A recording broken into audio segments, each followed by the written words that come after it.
South ఇండియాలోని అతి తక్కువ ధరలకి రత్నాలనందించే ఏకైక సంస్థ 6JVR.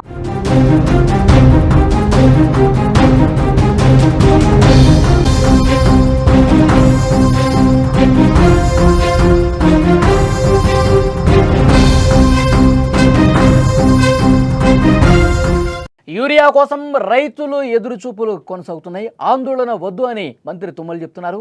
తెలంగాణకు 14,000 టన్నుల యూరియా వచ్చింది. వారంలో మరొక 24,000 టన్నుల యూరియా వస్తుందని చెప్తున్నారు. ఏపీ కూడా భారీగా యూరియా వస్తోంది. డిమాండ్కు తగ్గట్లుగా పంపిణీకి ఏర్పాట్లు చేస్తున్నారు. కేంద్రంతో ఎప్పటికప్పుడు సంప్రదింపులు జరుపుతున్నారు. పంట నష్టం సర్వే కూడా ఆదేశాలు జారీ అయ్యాయి. 5 రోజుల్లో సర్వే పూర్తి చేయాలని ఆదేశాలు కొనసాగుతున్న పరిస్థితి. ప్రస్తుతం తెలంగాణ రాష్ట్రంలో రైతులు యూరియా కోసం పడుతున్న పాట్లు అన్నీ ఇన్ని కావు. రాత్రి పగలు అన్న తేడా లేదు. యూరియా సెంటర్స్ కోసం పడిగాపులు కాస్తున్నారు. అర్రకొరగా వస్తున్నటువంటి యూరియా కోసం రైతులు ఒకరినొకరు తోసుకుంటూ ముందుకు వెళ్తున్నారు. కొన్ని చోట్ల తోపులట్లు జరిగి ఉద్రిక్తంగా పరిస్థితులు మారుతున్నాయి. ఈ ఎదురు చూపులతో విసిగిపోయిన రైతన్నలు ఆందోళన బాటపడుతున్నారు. రైతుల కష్టాలను అర్థం చేసుకున్న తెలంగాణ ప్రభుత్వం వారికి అండగా ఉంటుందని భరోసా ఇచ్చారు. యూరియా సరఫరాపై వ్యవసాయ శాఖ మంత్రి తుమ్మల నాగేశ్వరరావు ఒక కీలక ప్రకటన చేశారు. రాష్ట్రంలో ఎవరూ ఆందోళన పడాల్సిన అవసరం లేదు, ఎవరు కూడా గొడవ పడకండి, అందరూ కూడా మీ అందరికీ కూడా యూరియా ఇచ్చే బాధ్యత ప్రభుత్వం తీసుకుంటుంది, కొద్దిగా ఓపిక పట్టండి. ఇప్పటికే 14,000 మెట్రిక్ టన్నుల యూరియా రాష్ట్రానికి చేరింది. మరొక 24,000 మెట్రిక్ టన్నుల యూరియా రాష్ట్రానికి రాబోతోంది. ఎవరూ కూడా ఆందోళన చేయకండి, అంత సజావుగా జరుగుతుందని చెప్పి రైతులకు ఒక భరోసా ఇచ్చే ప్రయత్నం చేశారు. యూరియా గంగవరం, కరైకల్, దామ్రా పోర్టుల నుంచి వస్తుందని వివరించారు. విజువల్స్లో కూడా ఒక్కసారి చూస్తే రైతుల ఆందోళన ఏ స్థాయిలో ఉందో మనకు అర్థమవుతుంది. విపరీతంగా పడిగాపులు పడుతూ ఉన్నారు. యూరియా కేంద్రాల దగ్గరికి అక్కడికి వచ్చి చెప్పులు ఏ విధంగా క్యూ లైన్లో పెట్టి నిరీక్షిస్తున్నారో మనం చూస్తున్నాం. ఒకవైపు వర్షాలు పడతా ఉన్నాయి, ఒకవైపు అక్కడ పరిస్థితి మనం చూస్తుంటే కనుక అర్థమవుతోంది. ఉదయం నుంచి సాయంత్రం వరకు క్యూలో నిలబడి ఒక పడిగాపులు కాసి వాళ్ళందరూ కూడా తీవ్ర ఇబ్బందులు ఇక్కట్లు పడుతున్న పరిస్థితి. కానీ యూరియా కొరత ఉండటం కారణంగా ఇలాంటి పరిస్థితి వచ్చింది. కానీ ఇప్పుడు కొరత ఏమీ ఉండదు. మరొక 2 రోజుల్లో మొత్తం సెట్ అయిపోతుంది. ఇప్పటికే 14,000 మెట్రిక్ టన్నుల యూరియా వచ్చింది. ఇక నుంచి రైతులకు యూరియా అందజేస్తామని కూడా మంత్రి చెప్తున్నటువంటి పరిస్థితి. ఇంకొక 2 రోజుల్లోనే 24,000 మెట్రిక్ టన్నుల యూరియా రాబోతుందని కూడా మంత్రి చాలా స్పష్టంగా చెప్పారు.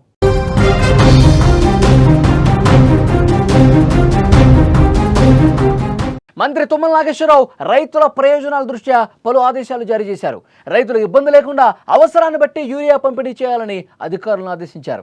అవసరమైన చోట తక్షణమే యూరియా అందించేలా అధికారులు, ఉద్యోగులు సమన్వయం చేసుకోండి అని చెప్పారు. రైతుల విషయంలో ప్రభుత్వం ఎల్లప్పుడూ అండగా ఉంటుంది. కేంద్ర ప్రభుత్వంతో కూడా ఎప్పటికప్పుడు సంప్రదింపులు జరుపుతుందని ఆయన చెప్పారు. ఇటీవల కురిసిన భారీ వర్షాలు, వరదల వల్ల పంట నష్టపోయిన రైతులపై కూడా ప్రభుత్వం దృష్టి సారించింది. పంట నష్టంపై ఎప్పటికప్పుడు సర్వే కూడా జరుగుతోందని మంత్రి చెప్పారు. ఈ సర్వేను 5 రోజుల్లో పూర్తి చేయాలని అధికారులకు సూచన చేశారు. సర్వే పూర్తయిన వెంటనే నష్టపోయిన రైతులకు తగిన పరిహారం చెల్లించడానికి ప్రభుత్వం అన్ని రకాల చర్యలు తీసుకుంటుందని మంత్రి హామీ ఇచ్చారు.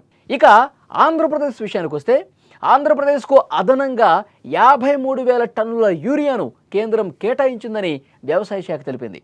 కాకినాడ పోర్టుకు 17,154 టన్నులు, గంగవరం పోర్టుకు 26,547 టన్నులు, కృష్ణపట్నం పోర్టుకు 9,200 టన్నుల యూరియా చేరుకుందని మంగళవారం ఒక ప్రకటనలో తెలిపారు.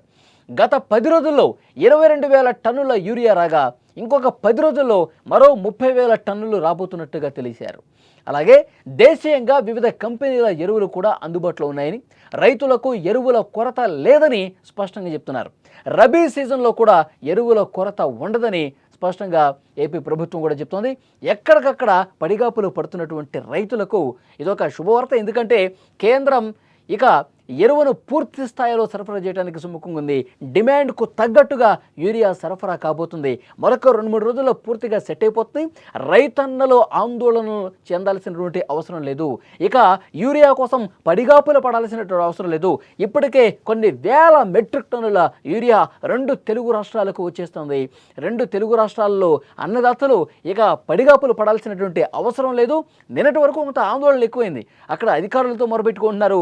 యూరియా మాకు కావాలని చెప్పి పడిగాపులు పడతా ఉన్నారు. ఉన్న కొద్దిపాటి యూరియా కూడా ఎక్కడ కూడా ఏ రైతు కూడా పూర్తి స్థాయిలో సంతృప్తికర స్థాయిలో యూరియా దొరకని పరిస్థితుంది. కానీ ఇప్పుడు పూర్తి స్థాయిలో మొత్తం అన్ని కేంద్రాలకు యూరియా సరఫరా జరగబోతుంది. ఇప్పటికే కొంత వచ్చింది, ఇంకో 2 రోజుల్లో మొత్తం కూడా వచ్చేస్తుంది. అడిగిన ప్రతి రైతుకు కూడా యూరియా సరఫరా చేస్తాం, ఎరువుల కొరత ఇక ఉండబోదు అని చెప్పి 2 రాష్ట్రాల్లో కూడా మంత్రులు క్లారిటీ ఇచ్చినటువంటి పరిస్థితుంది. మరోవైపు ఈ భారీ వర్షాల కారణంగా, వరదల కారణంగా పంట నష్టం చాలా వరకు జరిగిందట. ఆంధ్రప్రదేశ్లో కావచ్చు, తెలంగాణలో కావచ్చు. 2 రాష్ట్ర ప్రభుత్వాలు కూడా సర్వే చేస్తూ ఉన్నాయి. పంట నష్టానికి సంబంధించిన సర్వే చేస్తూ ఉన్నారు. అధికారులు క్షేత్రస్థాయిలో రంగంలోకి దిగి సర్వే చేస్తూ ఉన్నారు. పంట మునిగిపోయినటువంటి రైతుల నుంచి వివరాలు సేకరిస్తూ ఉన్నారు. ఆ వివరాలకు తగ్గట్టుగా వాళ్ళకి పంట నష్టపరిహారం కూడా అతి త్వరలోనే అందజేస్తామని రైతన్నలకు భరోసా ఇచ్చే ప్రయత్నం చేస్తున్నారు. సో ఓవరాల్గా అయితే మరొక 2-3 రోజుల్లో మొత్తం ఎరువుల కొరతకు సంబంధించి పూర్తి స్థాయిలో క్లారిటీ వచ్చేస్తుంది. ప్రతి రైతుకు కూడా ఈ ఎరువును అందించబోతున్నారు, యూరియాని అందించబోతున్నారు. కేంద్రంతో ఎప్పటికప్పుడు సంప్రదింపులు జరుపుతున్నారు. కేంద్రం పూర్తిగా సానుకూలంగా ఉంది. డిమాండ్కు అవసరమైనటువంటి ఎన్ని మెట్రిక్ టన్నులు కావాలంటే అంత యూరియా కూడా 2 తెలుగు రాష్ట్రాలకు రాబోతుందన్న ఈ విషయం బయటకు వచ్చింది.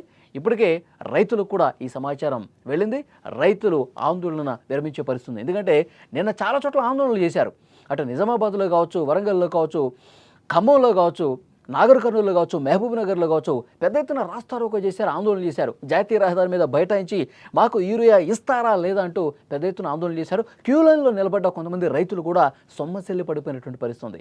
సో ఈ రైతుల కష్టాలను చూసినటువంటి అధికారులు, ప్రభుత్వం హుటాహుటిన స్పందించింది. కేంద్రంతో ఎప్పటికప్పుడు సంప్రదింపులు జరుపుతూ పెద్ద మొత్తంలో యూరియాని రాష్ట్రాలకు తీసుకొస్తున్న పరిస్థితి ఇప్పటికే కొంత చేరింది. మరొక 2 రోజుల్లో మొత్తం కూడా సమస్య పరిష్కారం అవుతుందని ప్రభుత్వం చెప్తోంది.